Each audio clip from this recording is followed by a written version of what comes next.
একটি ছবি যা হতে পারত বাংলা সিনেমার ইতিহাসে মাইল ফলক।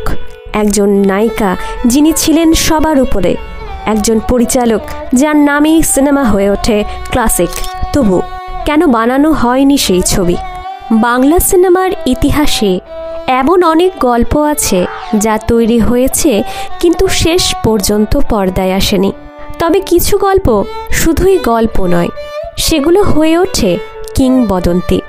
আজ আমরা বলবো এমনই এক গল্প, সুচিত্রা সেন এবং সত্যজিৎ রায়ের দুই মহারথীর এক অপূর্ণ অধ্যায়, যার শেষ নেই, আছে শুধু দীর্ঘশ্বাস। সুচিত্রা সেন একটা নাম, একটা সময়, একটা আবেগ। একের পর এক সুপারহিট সিনেমা, অসাধারণ পারফরমেন্স আর অসংখ্য ভক্তের হৃদয়ের রানী। তৎকালীন সময়ের প্রায় সব বড় পরিচালকের সঙ্গে কাজ করেছেন তিনি। কিন্তু কল্পনা করুন, ঋত্বিক ঘটক ও সত্যজিৎ রায়ের সঙ্গে যদি তিনি কাজ করতেন। হ্যাঁ, সুযোগ ছিল, কিন্তু ভাগ্য সায় দেয়নি।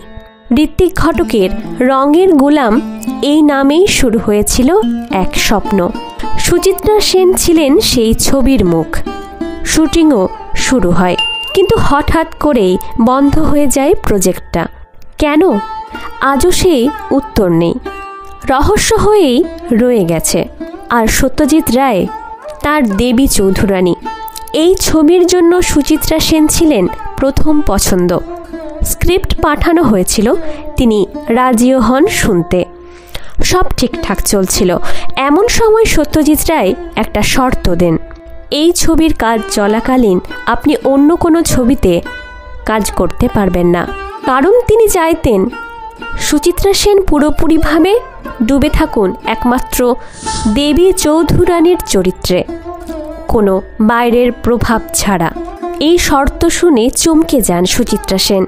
কিছুক্ষণ নীরব থাকার পর তিনি স্পষ্ট জানিয়ে দেন এই শর্ত মানতে তিনি অপারগ, এবং সেখানেই ভেঙে পড়ে একটি স্বপ্ন। স্টুডিও ছেড়ে বেরিয়ে যান সুচিত্রা সেন, আর কোনোদিন তৈরি হয় না সেই ছবি। এই ঘটনা সে সময় ঝড় তুলেছিল টালিগঞ্জে। খবরের কাগজ, ম্যাগাজিন, সাংবাদিক সবাই খুঁজে বেরিয়েছিলেন সেই ঠান্ডা যুদ্ধের পিছনের কাহিনী। কিন্তু শেষমেশ দেবী চৌধুরানী শুধু একটি ভাবনা হয়েই থেকে যায়।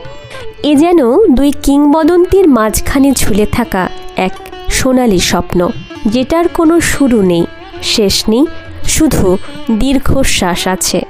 আপনার কি মনে হয়, সুচিত্রা সেন যদি সত্যজিৎ রায়ের এই প্রস্তাব মেনে নিতেন, তবে বাংলা সিনেমার ইতিহাস কি অন্যরকম হতো?